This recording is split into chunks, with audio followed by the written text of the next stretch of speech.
Thank you so much for your time, Shivan. Let's talk about what you found, perhaps, when you got to this scene. You said you received an anonymous tip-off or complaint, and then you arrived at the scene. Of course, I understand you also were met with difficulty at first in terms of accessing the premises. But once you did, what did you find?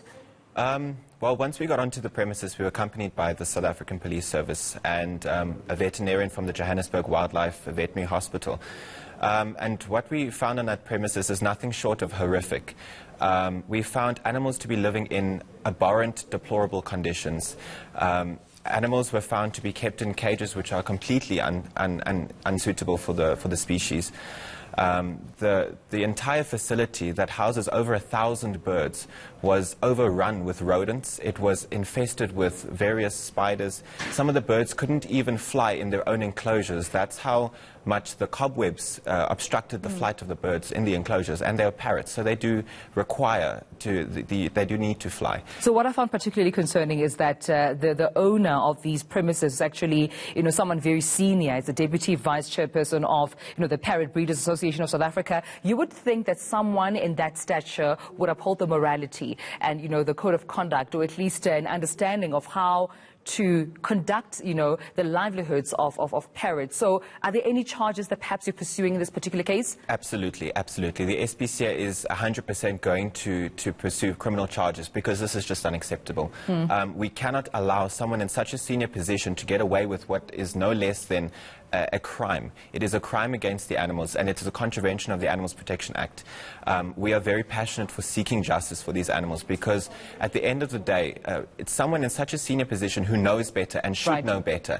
And the very fact that the person who is now being investigated was the same person who is issuing certificates of compliance to other breeders and other facilities to say that they meet the standards, yet himself is not compliant to his own standards and his own code of conduct, which we find completely unacceptable. So give us a clear picture of the number of birds that were affected. We know that some that were rescued are now housed with a vet, but in terms of those that unfortunately perished, how many are we looking at today?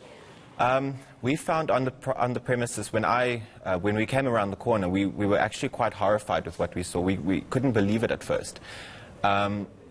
There is a minimum of 150 birds, but the experts that now we've consulted put that number at nearly 300. That's from what the experts have told us, that's nearly R1 million worth of birds that have just been left. Their carcasses have been left on heaps as if they were on display for people to see. It is quite horrendous. And the fact that there's such a mortality rate in an institution or a facility that claims, or purports rather, to employ only the highest standards of animal welfare and animal husbandry is greatly concerning. Yeah. Let's talk about that animal welfare, because I think that information is particularly important. I mean, when it comes to the code of conduct, even by the PASA, as well as, the SPCA, which you uphold in terms of protecting the welfare of animals. I mean, what is it when it comes to parrots? It's very simple, that whenever there is exploitation, there will be welfare concerns. These animals are not seen as sentient beings by the owners. They're not seen as intelligent animals capable of suffering. They're seen as jackpots. They're seen as a means to garner thousands off of these animals, and their welfare is always second best. And in terms of parrots, parrots are incredibly, incredibly intelligent animals. An African grey has the intelligence that is akin to a 5-year-old child. And to keep such an animal in such deplorable conditions, it's inhumane.